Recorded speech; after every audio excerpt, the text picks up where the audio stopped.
You ever watch a spoken word event or a poetry event and you get up to go use the bathroom or something, and in the corner you see there's a poet or spoken word artist who's over there in the corner just kind of just going over their lines?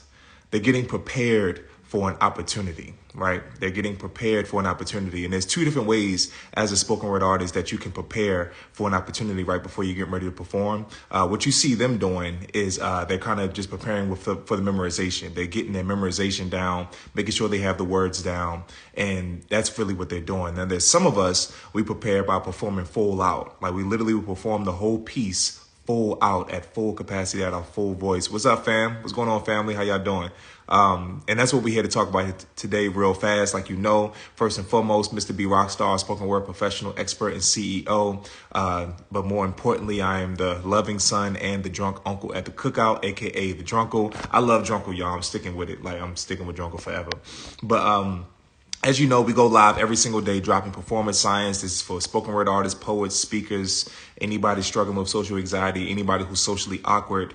These tips can help you live a better life, be more confident in yourself and the things that you're saying out of your mouth. This week, the theme is Say It With Your Chest. I always say, if you did not watch last week's theme, which was Wake the Spirit, watch those and then come back here. Today, we're talking about saying it with your chest and in regards to preparing yourself, preparing your voice properly for performing on stage. Just like a singer, just like the president about to give a inauguration speech, it doesn't matter. You have to prepare yourself for that opportunity. A lot of times people are kind of nervous when they get on stage, and it's just simply because they haven't prepared properly. What they say, piss poor preparation promotes piss poor performance. Piss poor preparation promotes piss poor performance. Okay, I think that makes sense. Yeah, you have to prepare for your opportunities. You got to show yourself some love. Put yourself in position to win as much as possible. You think about basketball players, football players, like they have a warm up. They actually go walk the field for a little while and kind of like, do these little exercises to kind of get themselves in get themselves in position to be great. You feel me? You can't just go out there on cold muscles and think you're going to be great. So you got to warm your voice up, y'all. You got to make sure you're warming your voice up. I kind of like to follow the idea of singers. If you, I had a lot of choir friends growing up. So a lot of them, they'll give themselves a spoonful of honey right before they get on stage. Warm drinks, warm beverages, tea, coffee, things like that. I don't really drink too much coffee. I do not recommend. Now, it's your world. Do what you want to do. It's your world. Do what you want to do.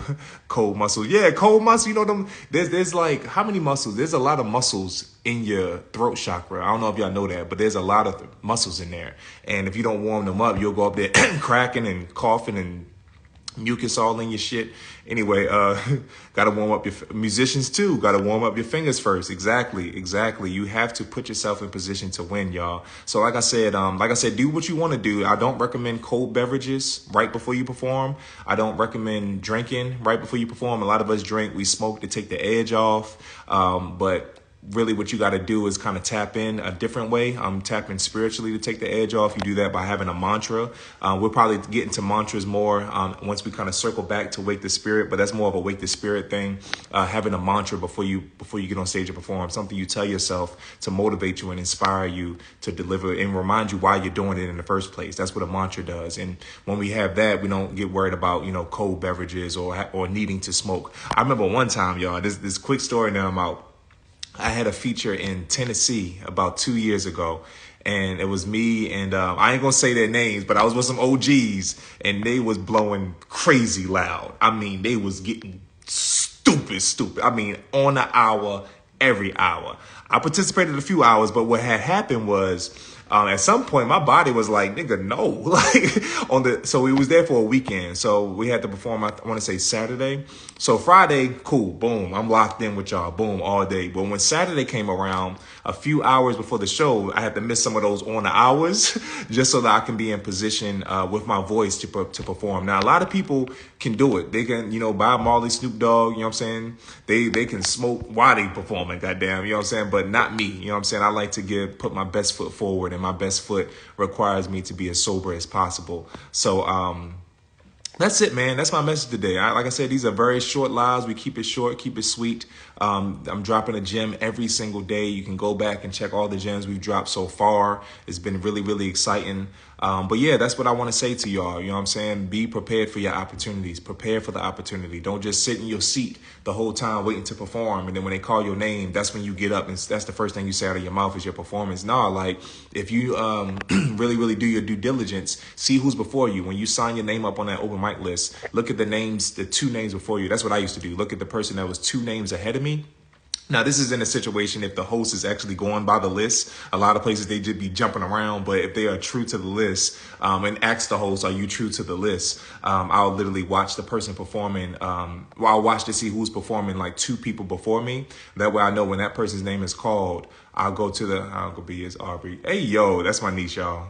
Through my sister. Yeah, I think it's you. Anyway, y'all, I would, once I knew that person was going on stage, I would go to the back. You know what I'm saying? I'm going full rehearsal mode. I'm warming up my voice. Like I said, take some advice from singers. You know, they have these different little sayings that they say to warm their voice up. One of them that I know is mother made me mash my M&Ms. I don't know if y'all know that. You start at the lowest octave, then go to the highest octave. Mama made me mash my M&Ms. Mama made me mash my M&Ms. Mama made me mash my M&Ms.